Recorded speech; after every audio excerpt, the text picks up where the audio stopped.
आप देख रहे हैं जय भारत टीवी।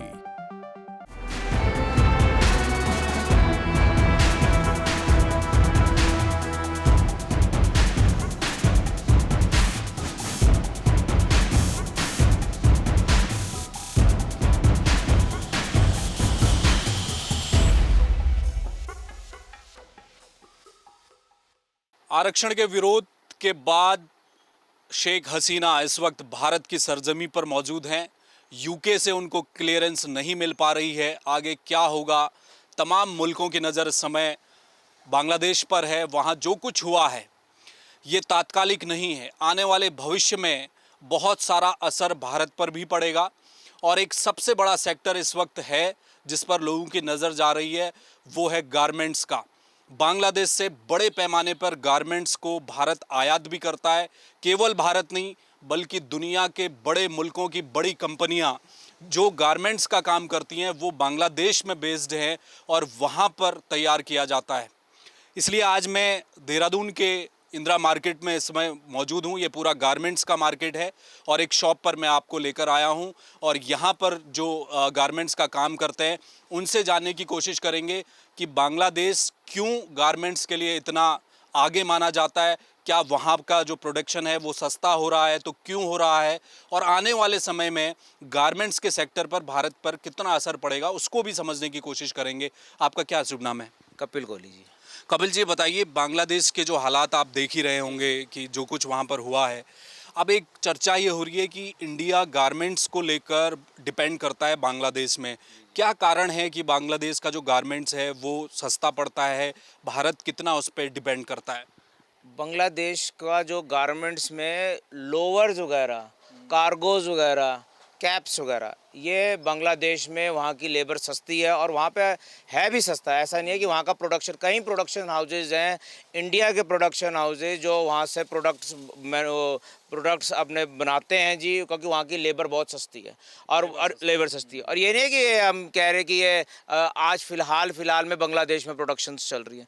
बांग्लादेश पिछले कई सालों से कार्गोज में, शॉर्ट्स में और कैप्स में प्रोडक्शंस करता है और बहुत अच्छे लेबर के रेट पे उनका प्रोडक्शन हाउसेज हैं, बहुत अच्छे।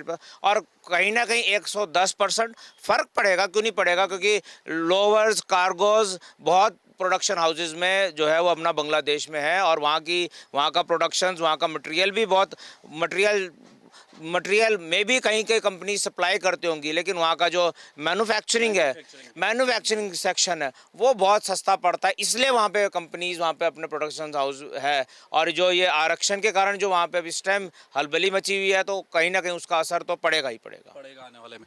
अगर कपिल जी मैं पूछूं आपसे, एक आम आदमी जो खरीदारी करता है, जैसे आपने बताया टोपी, कैप्स हैं, कार्गोज हैं, लोअर्स हैं, वो सब इंडिया वहाँ से लेकर आता है, क्या उसके आने वाले समय पर दाम बढ़ेंगे? क्या क्या परिस्थिति रह सकती है? देखो, फिलहाल अगर बहुत लॉन्ग पीरियड तक ये रहा तो असर पड़ेगा। शॉर्ट पीरियड में रहा तो नहीं पड़ेगा। हाँ, बहुत लॉन्ग पीरियड तक अगर इनका ये प्रोडक्शन, इनका ये आंदोलन रहा या इनका वहाँ बांग्लादेश में प्रोडक्शन हाउसेस पर असर पड़ा तो 110%, क्योंकि आप एक फैक्ट्री को अगर आप 1 महीने के लिए बंद करोगे तो उसका 1 महीने का असर नहीं होता, उसका 6 महीने का असर पड़ता है। 6 महीने के लिए बंद करोगे उसका असर 2-3 साल के लिए पड़ता है।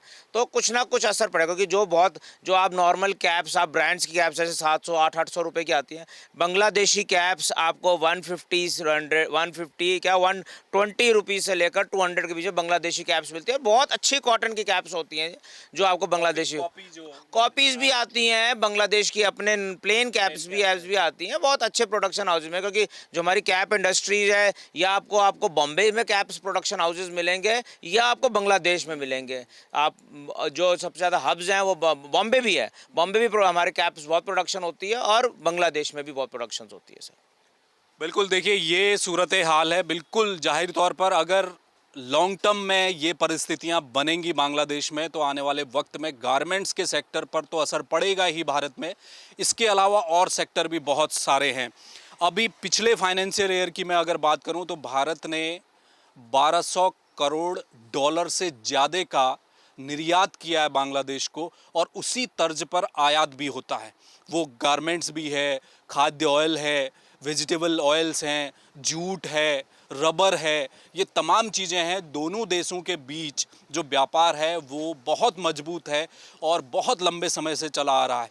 लेकिन जो हालात इस समय वहाँ बन गए हैं उसका पहला असर कहीं ना कहीं आपको गारमेंट्स में दिखना शुरू होगा। और ये परिस्थिति अगर ऐसी बनी रही अगले 6 महीने साल भर, तो जो बड़ी ब्रांड्स के जो कपड़े बनते हैं वो भी आपको महंगे होते नज़र आएंगे, क्योंकि बहुत बड़ी संख्या में जो बड़ी कंपनियां, नामी गिरामी जो कंपनियां हैं, वो गारमेंट्स के उनके हब बांग्लादेश में हैं और वहां से प्रोडक्ट बनता है और भारत में भी बहुत बड़ा बाजार है।